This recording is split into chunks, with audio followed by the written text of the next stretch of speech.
What's up, everybody? Unrested back here again today, and I'm following up on a topic I did a little bit about yesterday, which was problems that you'll face while in Japan. The problems that you will face in Japan are not quite as severe as you may face in other countries, but they exist nonetheless. And one of the problems that I touched on was wa in the workplace. And some of you are already asking, what is wa in the workplace? What are you talking about? Are you just using a contextual linking particle in the middle of the Japanese language? No, wa is the actual pronunciation for the kanji of harmony. And harmony in the workplace is a very important thing here in Japan. If you plan on living here long term and working a job in Japan, you will indeed face this problem, or possibly conquer this problem, or possibly go home because of this problem.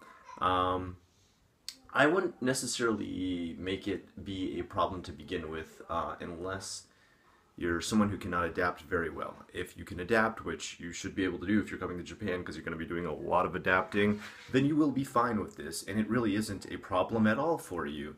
Nonetheless, it was one of the things that I listed yesterday in my list of problems, hence I am titling it that today. It is actually something that is not at all a problem for the Japanese people. It actually works quite well and is very efficient, although at times it is very jarring for us as gaijin. While in the workplace is a certain code in which each workplace works. Some work in a very uniform way in which they believe that everyone having harmony with each other, no tension in the workplace, no fights in the workplace, no arguments in the workplace, makes for a very efficient place, which is very true.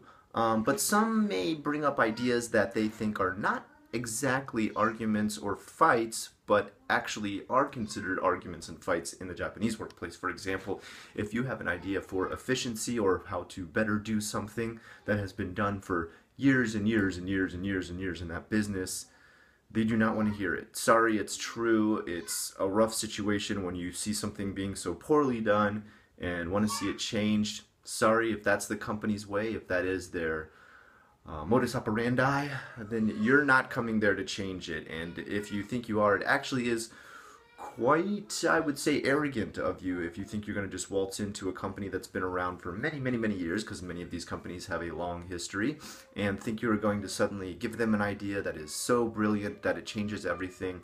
Not a lot of companies do that, especially if you are working in the teaching business, which a lot of you probably will be if you come to Japan, teaching English. There are many, many better ways to teach English here in Japan. It's a sad but true fact. Japan's ability to speak, read, and write English is below that of Cambodia's, which means they are one of the lowest Asian countries on the list for reading, speaking, writing, and being fluent in the English language. Hence, gaijin can still get a work visa here in Japan in which to teach it. And there is many, many ways in which we could easily teach it better here, make suggestions on how to teach it better here, or just do the simple idea of using immersion here. Nonetheless, Japan does not want to hear it, especially the school boards that you will work at, or if you work an ALT job, which will put you into a public kindergarten, high school, elementary school, or junior high school. They have their ways in which they do things. They have a book in which they follow. They have rules in which are set in which to teach English in their own personal way. Yes, you most definitely probably have better ways in which to do that. You have better ways in which to teach that. But wa in the workplace, do not bring them up. Do not push them. Do not be overly suggestive of them unless someone asks you your ideas. In that case, it's okay. There will be times you will have meetings in which people will say what ideas you have in which to teach this newest themed lesson. Give them. But if, for example, you were to say, well, I think we should just scrap this whole stupid book that the ward office has and try to make up our own way of teaching English, they're going to look at you like you're crazy. Okay?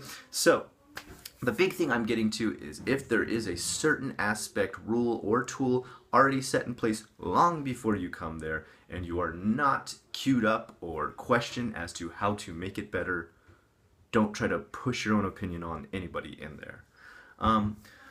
Other things that you may have a problem with is if you make a complaint about somebody at a job. It is only necessary to really make a complaint when it is really making trouble for your life. If you find someone who is slightly annoying, talking trash about them to another employee will make them extremely uncomfortable, even if they find them just as annoying. For example, if you were working at a school and you found the principal to be overbearing and talked to the other teachers about, God, can you stand this guy? What's up with this guy?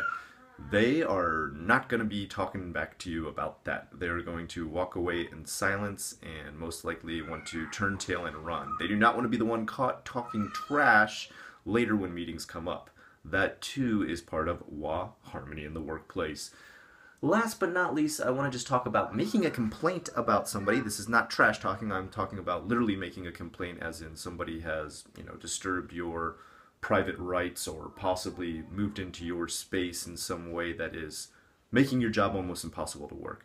You would not complain directly to that person. You would directly complain to a second party or above person or a person who has to work with that person, an assistant to that person, and let them know in the nicest of ways. Think of the most polite and genial manner in which you can make that complaint. For example, if you have a desk at an ALT job, which you don't actually have your own very desk because you will most likely be re-signing a contract somewhere else after 1 year, but if someone moved all the stuff out of your desk and made it very difficult to work there, you would just maybe complain to the person next to you and say, oh, what happened to all my stuff? It seems to have been moved. I can't find it anywhere. I had really valuable stuff and I'm just a little bit worried because they were keepsakes from home.